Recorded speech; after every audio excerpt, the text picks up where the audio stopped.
선면 최적의 총 전하량을 보도록 하겠습니다. 우리가 먼저 선전화 밀도라 그러면요. 첫 번째 선인데요. 선전화 밀도라 그러면 람다라고도 표시하고요. 또는 로우 L이라고도 표시합니다. 같은 뜻입니다. 이 로우 L은 어떻게 표시가 되냐면 이 로우 L이 뭐냐면 밀도입니다. 뭐라고요? 밀도를 얘기하는 거예요. 그러니까 선전하 뭘 얘기한다고요? 밀도를 얘기한다. 밀도를 얘기하는 겁니다. 선전화 밀도 로우 L은 어떻게 표시할 수 있냐면 미소 길이에 대한 그 미소 길이에 해당되는 Q 전하량으로 표시를 할 수가 있습니다. 그러면 이거를 우리가 식을 다시 써보면요. 이렇게 쓸 수 있습니다. DQ는 어떻게 됩니까? 로우 L에 DL로 써볼 수 있죠. 우리는 여기서 Q를 구하기 위해서 적분을 합니다. 적분을 이렇게 해주면은 왼쪽에 남는 거는 Q가 남겠죠. 그러면 이 공식에서 Q는 어떻게 되냐면요. 인테그랄 로우 L에 DL이 되죠. 그죠? 이게 선전화 밀도를 전부 다 미세 길이를 더했다 이 뜻이죠. 그러면 더하면 결국은 이거는 어떤 뜻이 되냐면 선전화 밀도에다가 전체 길이를 곱한 거와 같은 값이 되게 됩니다. 이게 바로 선전화 밀도에 대한 정리고요.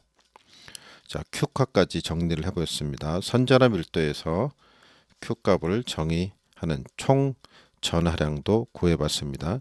그 다음에 이제 면적에 대해서는 어떻게 했냐? 면적 전하 밀도 그런 거는 어떻게 표시하냐면 로우 S라 그럽니다.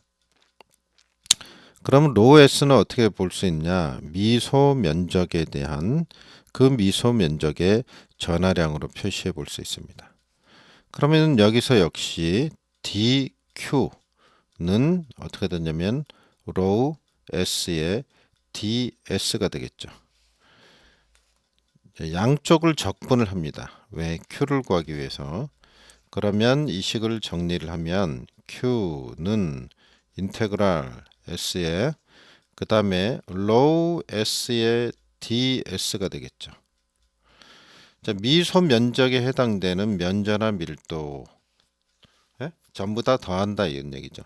그래서 여기다 결국은 로우 S의 전체 면적을 곱하면 총 전하량이 나오게 되겠죠. 그래서 여기서 밀도입니다. 바로 면전화 밀도입니다. 밀도. 마지막으로 세 번째 최적전화 밀도인데요. 이건 로우 V라고 나타냅니다. 그럼 로우 V는 어떻게 쓸까요? 미소 최적에 대해서 전하량을 나타내는 것이죠. 그러면 이거 역시 DQ에 대해서 정리를 하면 자, 로우 V의 DV가 되겠죠. 이거를 적분을 하면 양쪽을 적분을 해주면 적분을 해줍니다. 자, 여기다 이렇게 붙여볼까요? V, S 여기는 L이 되겠죠. 자, 마찬가지니까 그러면 Q에 대해서 정리를 하면 왼쪽은 Q가 되고 적분을 하면 오른쪽은 그대로 남겨두면 V가 되고 그 다음에 로우 V에 DV 하게 되고 결국은 최적 전하 밀도에다 전체 최적을 구한 값이 되겠죠. 그죠? 한 가지만 더 얘기한다면 만약에 전기력선의 수를 맨 밑에서 구해본다면 전기력선의 수는 어떻게 표시하냐? 입실론 제로분의 Q로 표시가 되죠. 그러면 우리는 이거를 입실론 제로분의 1 이렇게 한 다음에 Q로 쓸 수 있죠. 근데 여기서 Q가 뭐가 됩니까?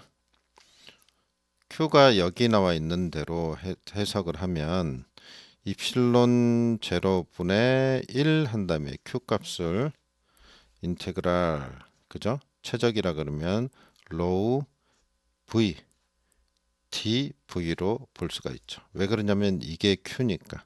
그죠? 어디 나와 있습니까? 여기 있죠. 이게 이거니까. 자, 이런 식으로 계산을 해볼 수도 있습니다.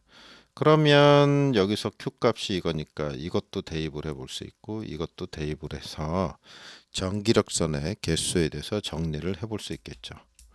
그죠? 그래서 여기까지 정리를 합니다. 선면 최적 총전하량의 표시를 어떻게 하는지 그 선전하 밀도, 면전하 밀도, 최적 전하 밀도에서 구해봤습니다.